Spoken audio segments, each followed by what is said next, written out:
জানিয়ে দিব এই মুহূর্তে পাওয়া সর্বশেষ আন্তর্জাতিক সংবাদ। শুরুতেই শিরোনাম। ইয়েমেনের হুতিদের লক্ষ্য করে যুক্তরাষ্ট্র ও ব্রিটেনের যৌথ হামলা।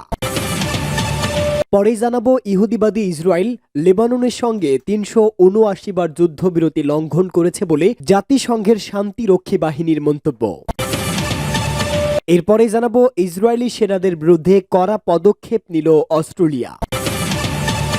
জানাবো ইয়েমেনের সর্বাত্মক হামলার প্রস্তুতি নিচ্ছে ইসরায়েল। এবং সর্বশেষ জানাবো মার্কিন নির্মিত ক্ষেপণাস্ত্র ব্যবহার করায় ইউক্রেনকে কড়া হুঁশিয়ারি রাশিয়ার। এতক্ষণ শুনছিলেন সংবাদ শিরোনাম, এবারে বিস্তারিত। তবে তার আগে প্রতিদিনের আপডেট আন্তর্জাতিক সংবাদ সবার আগে পেতে ভিডিওটিতে একটি লাইক দিয়ে চ্যানেলটি সাবস্ক্রাইব করার অনুরোধ রইল। ইয়েমেনের হুতিদের লক্ষ্য করে যুক্তরাষ্ট্র ও ব্রিটেনের যৌথ হামলা। ইয়েমেনের সশস্ত্র গোষ্ঠী হুতিদেরকে লক্ষ্য করে যৌথ হামলা চালিয়েছে যুক্তরাষ্ট্র ও ব্রিটেন। সাদা অঞ্চলের উত্তরে বিভিন্ন স্থাপনা লক্ষ্য করে এই হামলা চালানো হয়েছে। প্রাথমিকভাবে হামলায় কোনো প্রাণহানির কথা জানায়নি ইয়েমেনের রাষ্ট্রীয় টিভি চ্যানেল আল মাসিরাকে উদ্ধৃত করে এই খবর দিয়েছে বার্তা সংস্থা মেহর নিউজ। এতে বলা হয়, উল্লেখিত প্রদেশটিতে পরপর ৩টি যৌথ বিমান হামলা চালিয়েছে যুক্তরাষ্ট্র ও ব্রিটেনের বিমান বাহিনী। তবে এতে কি পরিমাণ ক্ষয়ক্ষতি হয়েছে তা উল্লেখ করা হয়নি। সেখানে অবস্থিত বিভিন্ন অবকাঠামোকে লক্ষ্য করে পরপর ৩বার বোমা বর্ষণ করেছে তারা। ২০২৪ সালের মাঝামাঝি সময় থেকে ইয়েমেনের বন্দর নগরী হোদাইদা অঞ্চলে বোমা হামলা চালিয়ে আসছে পশ্চিমারা। ব্লকের ওই দুই দেশ হামাস ইসরায়েল সংঘাতের পর তেল আবিবগামী বাণিজ্যিক জাহাজগুলোকে সুরক্ষা দিতে এই হামলা চালানো হচ্ছে বলে দাবি করেছে তারা। গাজায় হামলা বন্ধে ক্রমাগত চাপ দিচ্ছে ইসরায়েলগামী বাণিজ্যিক জাহাজে হামলা শুরু করছিল ইয়েমেনের সশস্ত্র গোষ্ঠী হুতিরা। তারা গাজাবাসীর জন্য তাদের সমর্থন অব্যাহত রাখার প্রতিশ্রুতি জানিয়েছে। যুক্তরাষ্ট্র এবং ব্রিটেনের এসব হামলাকে দখলদার ইসরায়েলের অন্যায্য কাজকে সমর্থন করে বলে উল্লেখ করেছে হুতি নেতারা। ইহুদিবাদী ইসরায়েল লেবাননের সঙ্গে ৩৭৯ বার যুদ্ধবিরতি লঙ্ঘন করেছে। লেবাননের সাথে যুদ্ধবিরতি চুক্তিতে পৌঁছানোর ৪০ দিনের মধ্যে ইহুদিবাদী ইসরায়েল ৩৭৯ বার এই চুক্তি লঙ্ঘন করেছে। লেবাননের সাথে ইহুদিবাদী সেনাবাহিনীর যুদ্ধবিরতি লঙ্ঘনের ঘটনায় অন্তত ৩২ জন শহীদ এবং ৩৯ জন আহত হয়েছে। দক্ষিণ লেবাননে অবস্থিত জাতিসংঘ শান্তিরক্ষা বাহিনী ঘোষণা করেছে, ইহুদিবাদী সেনাবাহিনী যুদ্ধবিরতি লঙ্ঘনের পর ইসরায়েলি সেনারা বুলডোজার দিয়ে সে দেশের দক্ষিণাঞ্চলীয় আল লাবুন সীমান্ত এলাকায় লেবাননের সেনাবাহিনীর পর্যবেক্ষণ টাওয়ারটি ধ্বংস করে দিয়েছে। জাতিসংঘের শান্তিরক্ষী বাহিনী আরও জানিয়েছে, ইসরায়েলি সেনারা ইচ্ছাকৃতভাবে জাতিসংঘের বাহিনী এবং লেবাননের সেনাবাহিনীর স্থাপনা ধ্বংস করা জাতিসংঘ নিরাপত্তা পরিষদের ১৭০১ নম্বর প্রস্তাবের লঙ্ঘন।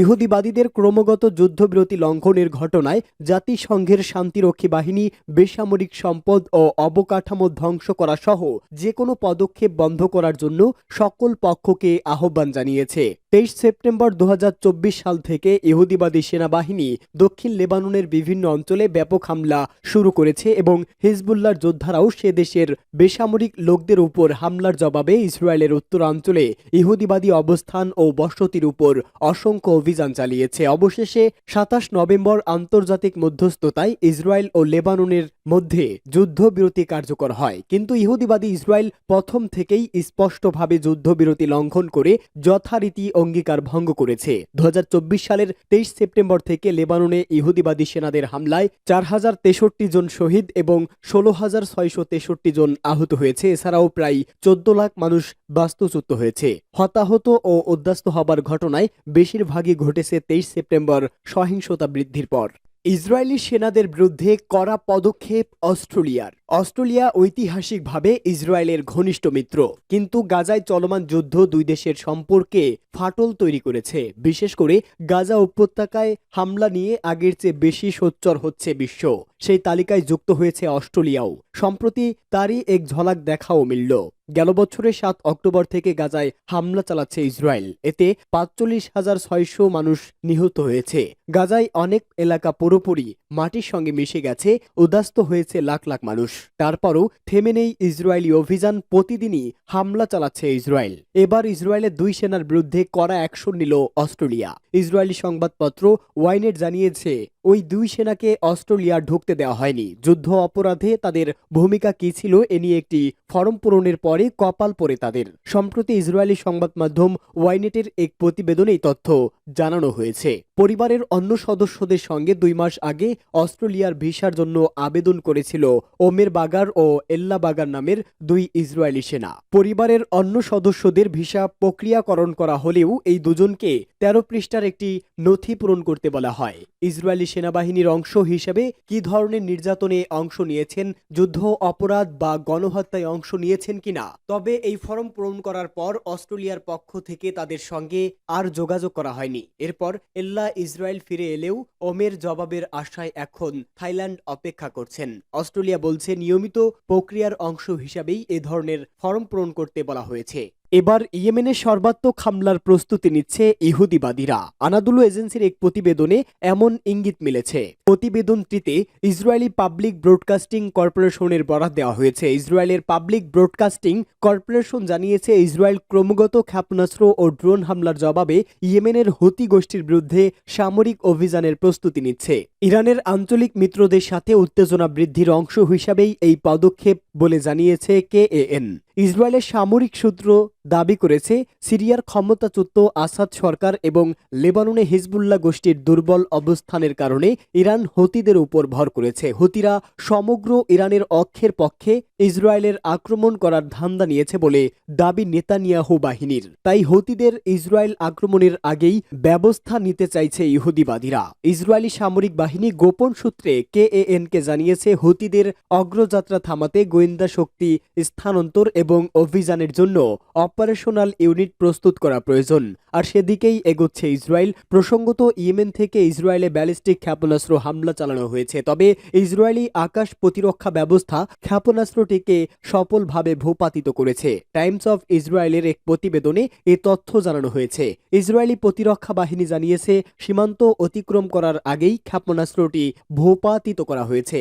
সেনাবাহিনী জানিয়েছে ক্ষেপণাস্ত্রটি প্রতিহত করায় শার্পনেলের জন্য সেন্ট্রাল ইসরায়েলে সাইরেন বাজানো হয়। ইয়েমেনের বিদ্রোহী গোষ্ঠী হুতিরা এই হামলা চালিয়েছে। এর আগে সকালে ইয়েমেন থেকে ছোড়া একটি ড্রোন ভূপাতিত করেছে ইসরায়েল। ভূমধ্যসাগরে ইসরায়েলি নৌবাহিনীর নৌযান থেকে এটি ভূপাতিত করা হয়। কেবল ইসরায়েলে হামলা নয়, লোহিত সাগরে দেশটির সংশ্লিষ্ট জাহাজে হামলা চালিয়ে আসছে ইয়েমেনের বিদ্রোহী গোষ্ঠী হুতিরা।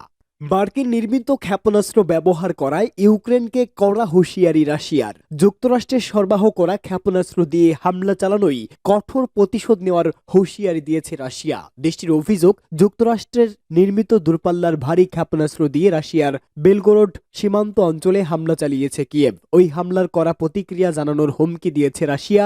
এই খবর দিয়েছে অনলাইন ডন। এতে বলা হয়, গত প্রেসিডেন্ট নির্বাচনে রিপাবলিকানদের কাছে ভরাডুবির পর ইউক্রেনকে মার্কিন অস্ত্র ব্যবহারের অনুমতি দেন ডেমোক্রেটিক প্রেসিডেন্ট জো বাইডেন। এই ঘটনা তীব্র নিন্দা জানিয়েছে ক্রেমলিন, কেননা যুদ্ধ শুরুর 3 বছরের মধ্যে প্রথমবারের মতো কিয়েভকে অনুমতি দিয়েছে যুক্তরাষ্ট্র, যা এই যুদ্ধকে আর দীর্ঘায়িত করবে বলে অভিযোগ করছে মস্কো। রাশিয়ার প্রতিরক্ষা মন্ত্রণালয় বলেছে যে 3 জানুয়ারি বেলগোরোডের সীমান্ত অঞ্চলে যুক্তরাষ্ট্রের নির্মিত ATACMS ক্ষেপণাস্ত্র দিয়ে হামলা চালিয়েছে ইউক্রেন। পশ্চিমা কিউরেটরদের সমর্থিত কিয়েভের এই হামলার কঠোর প্রতিশোধ নেওয়ার কথা জানিয়েছে মন্ত্রণালয়টি। মন্ত্রণালয় সূত্র জানিয়েছে সর্বমোট 8টি ATACMS ক্ষেপণাস্ত্র ছোড়া হয়, যার প্রতিটি ধ্বংস করতে সক্ষম হয়েছে রুশ বাহিনী।